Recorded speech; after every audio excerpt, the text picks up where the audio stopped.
மற்றும் ஒரு அண்மை செய்தியை பார்த்து வருகிறோம். உளுந்தூர்பேட்டையில் தனது கார் மீது சிலர் மோதுவது போல் வருவதாக மதுரை ஆதீனம் புகார் கொடுத்த விவகாரம் தொடர்பாக மதுரை ஆதீனம் மீது வழக்கு பதிவு செய்யப்பட்டிருக்கிறது. விவரங்களோடு இணைகிறார் அந்த செய்தியாளர் சுதர்ஷன். சுதர்ஷன், வணக்கம். மதுரை ஆதீனம் மீது வழக்கு பதிவு செய்யப்பட்டிருக்கிறது. என்ன காரணத்திற்காக அவர் மீது வழக்கு பதிவு செய்யப்பட்டிருக்கு? விவரம். வணக்கம். மதுரை ஆதீனம் மீது சென்னை கிழக்கு மண்டல சைபர் கிரைம் போலீசார் வழக்கானதை பதிவு செய்திருக்கிறார்கள். 4 பிரிவின் கீழே வழக்கானது பதிவு செய்யப்பட்டிருக்கிறது.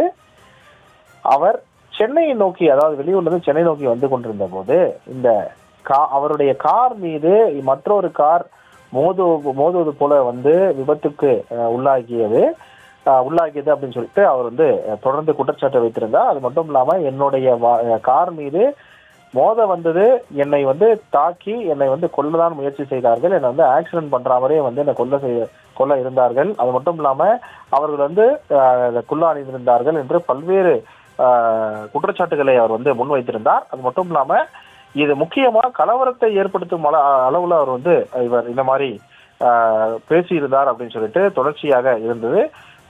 இந்த நிலையில தான், அதாவது இவர் ஒரு புகாரம் கொடுத்திருந்தார். ஆனால் தற்போது இவர் மீது வழக்கானது பதிவு செய்யப்பட்டிருக்கிறது. கிட்டத்தட்ட ஒரு 4 பிரிவின் கீழே இவர் மீது வழக்கு பதிவு செய்யப்பட்டிருக்கிறது. இவர் ஒரு சித்தாந்த மாநாட்டில் அவர் பேசுகையில் என்னை கொலை செய்ய சதி செய்து விட்டார்கள், இதில் பாகிஸ்தான் ஈடுபட்டிருக்கலாம் அப்படின்னு சொல்லிட்டு தர்மாதீனம் என்னை காப்பாற்றுங்கள் என்று கூறியிருந்தார்.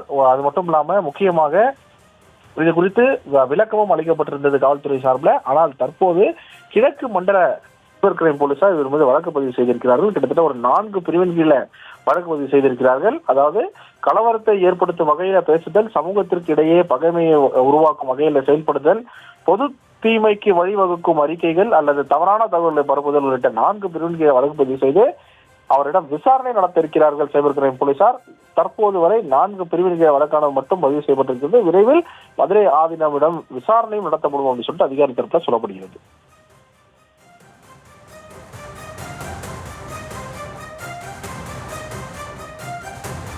விவரங்களுக்கு நன்றி சுதர்ஷன்.